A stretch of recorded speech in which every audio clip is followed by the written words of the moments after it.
friends, Chris Kelly here. Hey, that time of the week, I want to dive in and get a look at stats. I'm going to try to keep it a little short this week. But I do have a couple of additional graphics I want to speak to. So let's jump in. Here's the most recent data for the week. Nothing. And again, I always kind of go here because, there's definitely been some movement favorably, more happening than last week in both the pendings and solds, and basically nothing substantive in the way of moving more or less new listings. The pace of the market, the velocity of the market, again, still pretty decent. Look at, again, I go back to 2019. We are moving at a pace that is still slightly faster than it was in 2019 overall. Though there are, as you can see here, there are dramatically less transactions, less listings, less pendings, less closed sales. And these two numbers in 2019 were far more closely aligned than these two numbers are. And that actually speaks to this. The inventory numbers have been creeping upward. In this last month, September, they got all the way up to 2.9, which historically is not a very high number. But in the more recent history, that's a fairly high number. So I went back 3 years ago and just pulled it was a November of 2020 snippet of the inventory in months, which allows me to look back all the way into 2018 and 2019. And you can see even that far ago, which is, 5 years ago now, there was, in this time of year, there was more inventory in these months, but not quite as much as 2.9. Nevertheless, there were definitely times when we saw inventory numbers exceed 3 months. I've done this a long time. I've seen inventory numbers way higher than 3 months because historically they used to be way higher than 3 months. We've had a really long run in real estate, 10 years of what we could call basically a seller's market almost all the way through. So that's why these numbers year in and year out start with a 2 and a 3 and even a 1 and a 0 the last couple of years. So, but that's inventory numbers, all of that to be said, inventory numbers, relatively speaking, are creeping up. They're not dramatically, it's not like we got a glut of inventory all of a sudden on the market. We still have a massive deficit of inventory, and that's likely to be the case for a while. But that's where it shows up. So, all in all, the median average sales price kind of, like I said, it just kind of bumps along. It hasn't really been doing anything dramatic. It'll come down a couple of weeks, come up a couple of weeks. Nothing earth shattering there. Now, there's another graphic I want to pull up. It was part of our RMLS's monthly data, but residential sales by price range. And you can see kind of where the bulk of sales lie, which makes sense when you look at my other graphic. When you talk about median sales price being at 560, well, gosh, that's kind of the meat and potatoes right there. This is Portland Metro or Quad County in this case, but it's you can see where the bulk of things are. What you can also see here, these are the biggest losses as a percentage in inventory or in sales numbers, rather, not inventory. So, where we had 800 and some sales in 2021 between the price range of 400 and 500, that number it's not half, but it's close enough. It's a legit 40-some% off.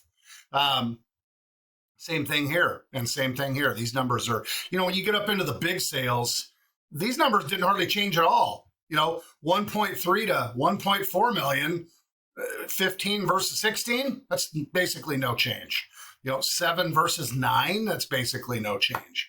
So really the bulk of the market lives right here, and there are less transactions here. Affordability hits this section of the market the hardest. So I would say that there's a lot of folks that are priced out or at least temporarily priced out, or trying to figure out how, and that affects this price range, more than most. So, I had a good conversation with a good friend of mine about the market this week, and I'm waiting for Chris. I think the market's going to crash. I'm just waiting for that to happen. And I was like, well, why do you think that? So we talked about it, and this is not remotely the first time I've had this conversation. I've had it dozens of times in the last couple of years. But intuitively, things should happen that aren't happening, right? Intuitively, when interest rates more than double in a relatively short amount of time, and then stay that way for a decent clip of time, prices should come down, right? Just in and of itself, that should just affect prices.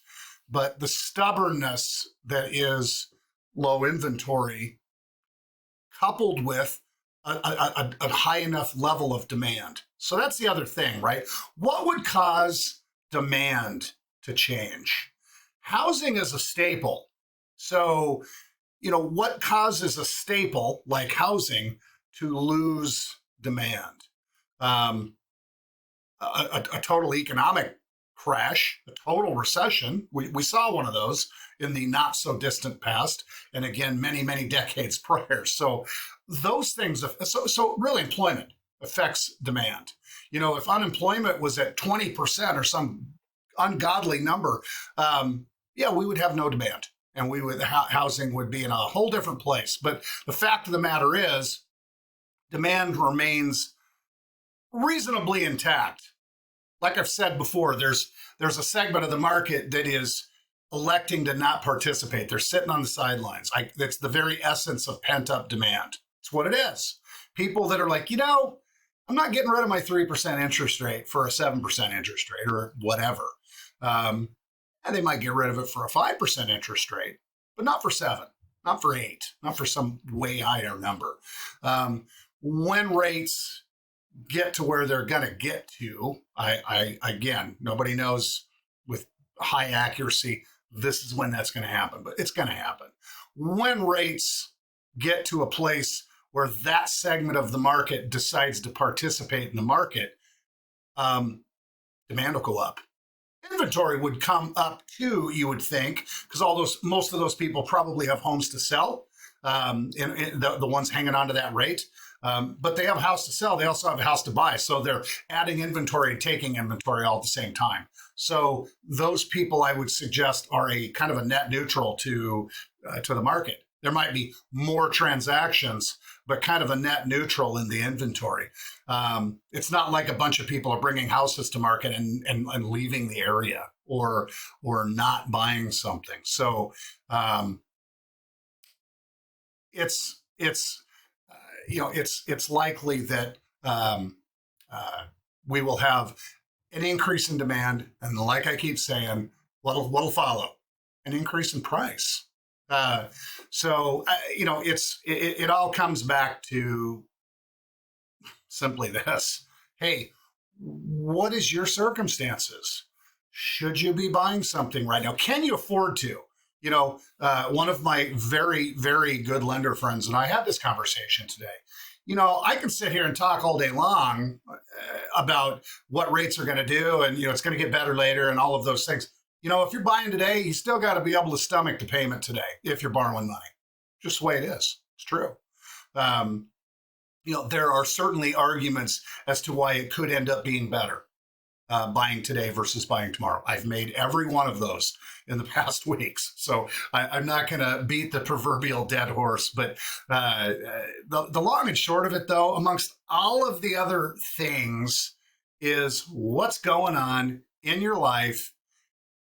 Does it make good sense to be doing something for you, for your family, for your life circumstances?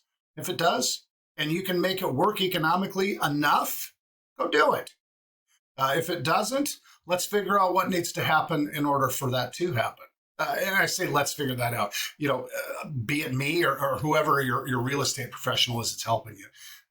But that's really that's the thing, right? And I've said that many a time, as a real estate, that's what makes a good real estate professional. Cut through the minutia, What's going on in your life? What do you need to have happen? How can I help make it happen? That's what makes a good pro. Anyway, I hope you find this of value. That is always my goal. My team and I are always here for you.